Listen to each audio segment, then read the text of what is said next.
David Pillerman wrote this episode, and this is his only TAS episode. However, he also wrote a couple of TOS episodes, Deadly Years and Piece of the Action, one of which I rather liked. So, this episode's boring to me. Is that just me? I don't know how many of you are watching this with me. I hope at least some of you are. I know quite a few of you watch most of Trek with me. And I imagine quite a few of you are watching the Enterprise stuff with me over on Tuesdays.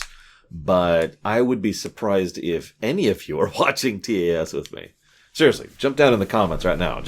I'm actually curious how many of you are watching this show with me.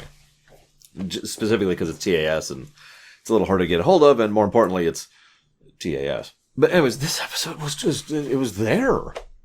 It's like, okay. Now, they've started really to show how much budget cutting they're doing. Oh, even more than they've already been doing. Could you believe they could actually cut the budget down even further with the animation? Check this out. So they would have entire scenes where they would actually show long distance shots, like just the backdrop and maybe some silhouettes, no motion whatsoever, or just shots of the Enterprise rather than having people and lip syncing and animations to save money on things. They also start doing the super close-ups a whole lot more, because the super close-up also involves very little animation. It's basically one picture with one moving part. Like just all they have to do is switch out the panel over the mouth, and that's all they have to do. So you can kind of see how it is that they're trying to cut costs even more, and it makes sense. Not only was it starting to get expensive to make the show, but if you're paying attention, they just did 3 very expensive episodes in a row. And this is the Star Trek norm. You do your expensive episodes, and you do your cheap episodes, and your expensive episodes, and there's a budget balancing act, and good Trek knows how to save money for where it's needed and spend money where it needs to be. Almost every Trek show has this, so it doesn't surprise me to see it here. So we find out, well, actually, real quick, Mr. Is that an T. Pilterman? David, the writer here, made a comment that I just wanted to share with you. And I quote word for word, "Animation is unsuitable for the emotional depth of Star Trek." Now, I was going to act like that's so obviously ridiculously stupid, but then I realized that there might be some of you who would think the same thing. So if you do, feel free to share. I'd like to say no judgment, but I can't say that because that would be a lie. That is very stupid to try and say that animation is something that can't convey emotional depth. We've had 30-ish years of animation being able to convey emotional depth, of complexity and nuance and wonderful storytelling. To look at something that is animated and then therefore say that this is not good or incapable of being good by sheer virtue of it being animated, well, I can't put into words how much I can't possibly disagree with that, especially since it is so demonstrably proven false. Now, this animation certainly doesn't, because this is TAS, which is animated terribly. But that's not what the statement was. It's possible that's what he meant, which is why I'm adding this asterisk at the end of this sentence. It does once again remind me of how much I wish we could see proper animated Trek, and, well, again, I find myself wondering how good not Outer Worlds. Totally wrong thing. Lower Decks is. An Outer Worlds cartoon show. God, that'd be horrifying. Anyways, so we're going to rescue some people. And the people are like, oh, our people beamed down, but they haven't been heard from, so we're going to beam down the rest of the crew to save them. This is also very stupid. Some of you may remember that I shredded Descent and Descent Part 2 way back in Season 6 and Season 7 of TNG, and I stand by that. Those episodes are very dumb. There's actually some good elements there, and that helps to make it moderately enjoyable, but man, those scripts are just terrible. Perfect example of something that I should love and that I don't. Good on paper, bad in execution. But even in that episode, where they beamed down the ridiculous majority of the crew, they at least left the skeleton crew in charge. Here, these people apparently beam everyone down. Question: who's running their ship? Second question: how are they going to get back to their ship, assuming they successfully rescue their people? Anyways, whatever. So they go down. We see some cool. We see some cool animation. Really, we see the desert, we see the swamp and the forest. That's some cool stuff. We also see the weird creatures. McCoy correctly deduces the actions of the aliens. I don't think they ever actually named the aliens, now that I'm thinking about it. The slug creatures. I was thinking about it. I wonder if these are the logical conclusions of what the Hutts are. Some of you familiar with greater Star Wars lore know that the Hutts are apex predators. They are very high tier biologically, just in terms of creatures. And this is one of the reasons why in lore, and out of character, so much time and work has been spent on making sure that the Hutts constantly try and fight and kill each other. Because otherwise there's a pretty good chance they would have taken the galaxy. These folk seem to be the same vein, except it's okay. They're godlike. No, they're not godlike. They're hyper-advanced. This is the other thing. I really wonder if I was to sit down and list every episode of TOS and TAS and just color in every episode that has either godlike aliens or super advanced aliens, how many episodes would be left? I'm really curious because it really feels like they nail that point often. If you're paying attention, this is yet another example of the threat of the week. We need to make sure that this enemy that has just shown up now and will never be seen again can be seen as threatening to the exceptionally well-equipped and well-advanced crew of the Enterprise. Therefore, they're magically made super advanced, super powerful, or whatever. Same concept.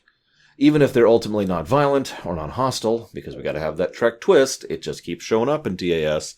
We need to have that Trek twist. So they're not actually evil, but nevertheless, they are totally a threat of the week. And that's one of the reasons why it's just kind of boring. We get the whole thrust of what's happening within the first 5 minutes of the episode. It's a zoo. They've got us here. They're very advanced. That's the whole episode. Okay, so... For once, someone calls for an emergency beam out, and they respond within seconds. I'm not even making fun. I'm actually impressed by that. Scotty was ready to go on that. And then Scotty is picked up by the kid and carried to the bridge, and what ensues is a bit of dialogue that obviously needed a second pass, because what happens is Scotty says, "Everyone out!" The person then immediately says, "What do you want us to do?" Because apparently listening is not a skill Maress is very skilled in. Sure. So... Then Shatners it up a bit as he's being mentally destroyed. I don't have anything to add to that. And then Scotty is just magically amazing off camera. And again, I'm not even mad. He apparently manages to negotiate with this kid, communicate with him the nature of who and what they are and the nature of the Federation and their species and their timeline and negotiate a peace and figure out how to get the ship working and then get the ship back and then get them beamed down. All off camera. That's actually really impressive, Scotty. That's not surprising because it's frickin' Scotty. He's the miracle worker. They named an entire categorization of ship after him. But, huh? And so they get kicked out of the zoo, and that's how the threat of the week is solved. We get kicked out of the zoo. Cute. And we'll be invited back in a few of their centuries, however long that is. The end. That really is it. So I found myself thinking, what would I do with this? And as always, I pose the question to you as well. So let's look at the bones of the episode. Advanced aliens. Let's leave the super advanced off of that. So we've got advanced aliens. They're capturing people in a zoo. Try not to repeat the cage. So what do we do with it? Now again, we can't repeat the cage. Oh my god, this really is the cage. That just clicked with me just now. It's the cage. Super advanced aliens which have telepathic powers, which our puny minds can barely comprehend. That's another thing. Telepathy is just such a thing in old Trek. In classic Trek. It's really strange. No, that's old Trek. I'm right. Because there's old Trek, modern Trek, and new Trek. And I haven't seen new Trek, and I love modern Trek, and I actually like old Trek quite a bit too. Go figure. But anyways, so how do we do this without doing the cage?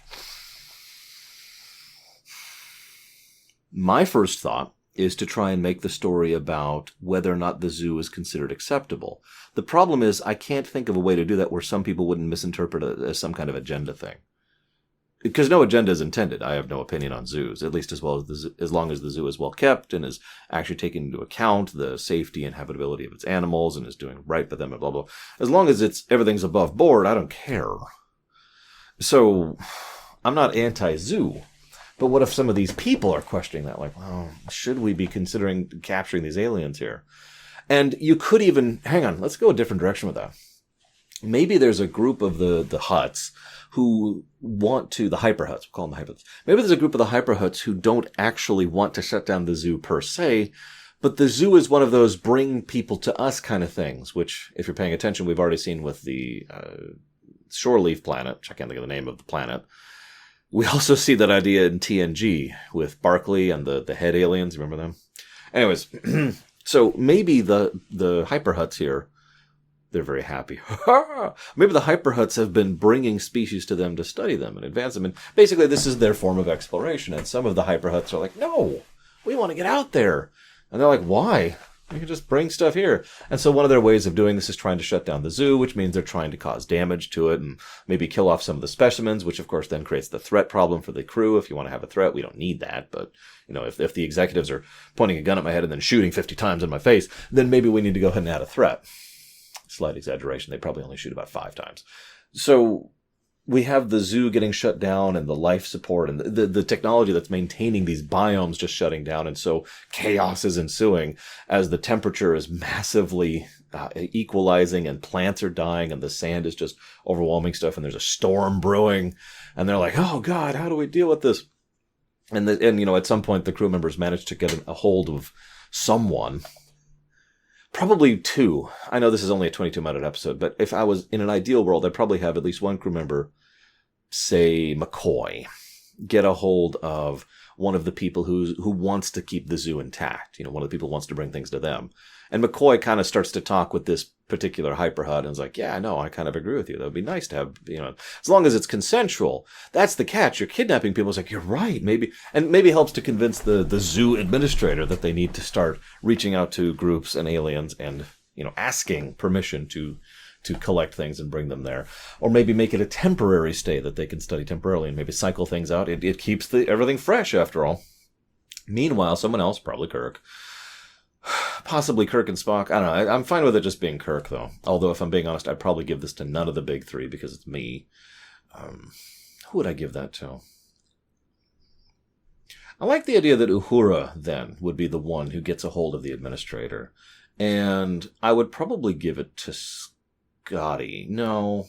I'm not sure who I'd get. Someone would get a hold with the people who are trying to shut the zoo down.